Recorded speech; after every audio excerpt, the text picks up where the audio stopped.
जब मैंने इलेक्ट्रोलाइट का वीडियो बना लिया तो क्वेश्चन आता है इलेक्ट्रोलाइट्स जो है पोटेशियम, मैग्नीशियम, कैल्शियम, तो एक एक करके ये सारे के ऊपर अलग अलग वीडियो होना चाहिए, तब जाके लोगों के अंदर कॉन्सेप्ट क्लियर हो जाएगी। तो आज मैंने फैसला किया है पोटेशियम के ऊपर वीडियो बनाने के लिए। तो potassium one of the most important electrolyte. इसका क्या क्या सिम्टम्स हो सकता है पहले बता देते हैं।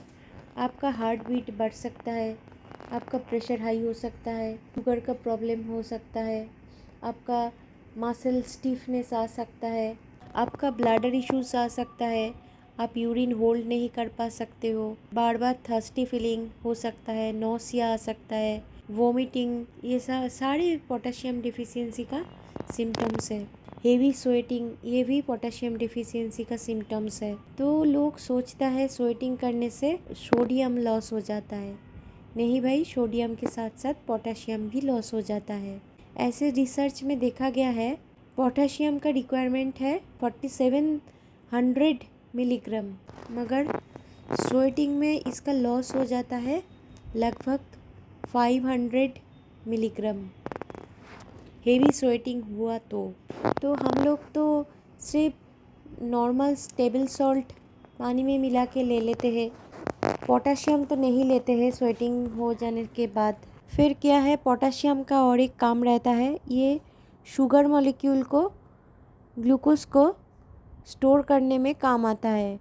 ग्लूकोज मॉलिक्यूल को जोड़ जोड़ के ग्लाइकोजन बना लेता है और ग्लाइकोजन मसल के अंदर स्टोर रहता है। ये गुड थिंग है, मसल प्रोटेक्टेड रहता है।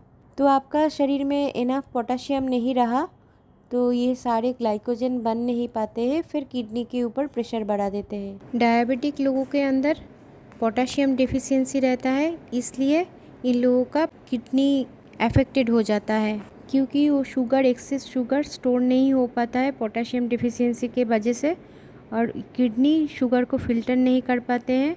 तो शुगर मॉलिक्यूल जो प्रेशर डालता है किडनी का, जो ग्लोमेरुलर फिल्टर है, जो छाँकनी है, उसके ऊपर जो प्रेशर डालता है उससे वो बड़ा बड़ा होल बन जाता है और प्रोटीन मॉलिक्यूल उससे निकल जाता है। तो किडनी का डिजीज़ बन जाता है पोटेशियम डिफिशियंसी से।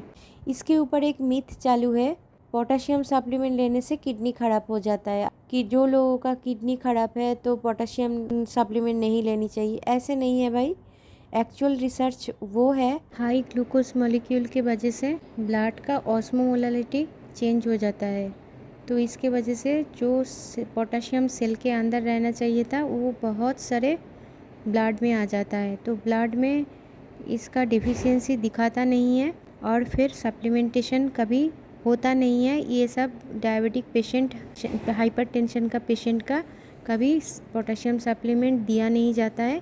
तो धीरे धीरे इसका इलेक्ट्रोलाइट इम्बैलेंस के साथ साथ किडनी हेल्थ ख़राब हो जाता है। आपका 5th स्टेज का किडनी प्रॉब्लम है, तब जाके पोटेशियम रिस्ट्रिक्शन करना पड़ता है, अदरवाइज़ आप नेचुरल फूड सोर्स से पोटेशियम लेंगे इनफ अमाउंट में।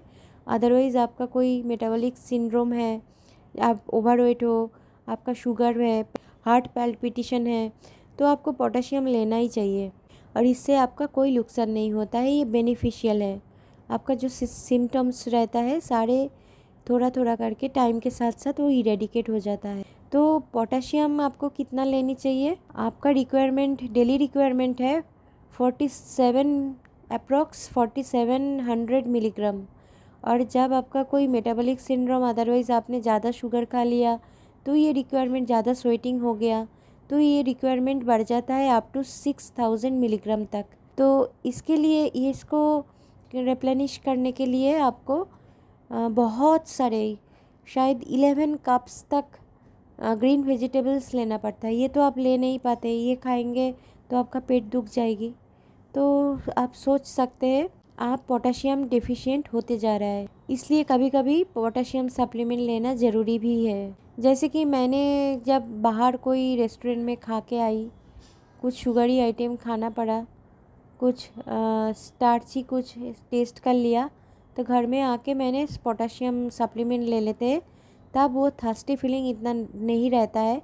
थर्स्टी फीलिंग से आप ज़्यादा पानी पीते रहोगे तो भी आपका पोटाशियम डेफिशिएंसी हो जाता है। पोटाशियम डेफिशिएंसी आप ब्लड टेस्ट करने से नहीं आता है, क्योंकि पहले ही मैंने समझा दिया वो इलेक्ट्रोलाइट्स का वीडियो में। सेल का सिनेरियो, ब्लड का सिनेरियो अलग होता है।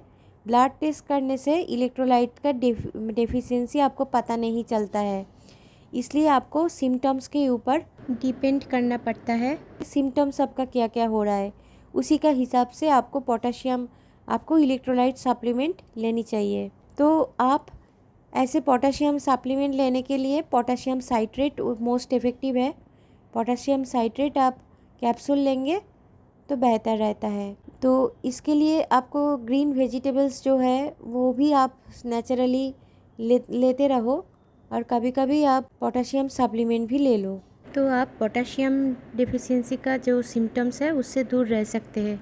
इलेक्ट्रोलाइट्स सुन के ही लोग बाज़ार में जो चालू इलेक्ट्रोल पाउडर, ORS, ये सब सोचने लग जाता है, ये सब लेने लग जाते हैं, मगर इसमें बहुत सारे डेक्सट्रोज मतलब कि शुगर और फ्लेवरिंग एजेंट, फ्रुक्टोज, ये सब दिया हुआ रहता है। तो ये एक्चुअली आपको कोई बेनिफिट नहीं देता है और हालत बिगाड़ देता है।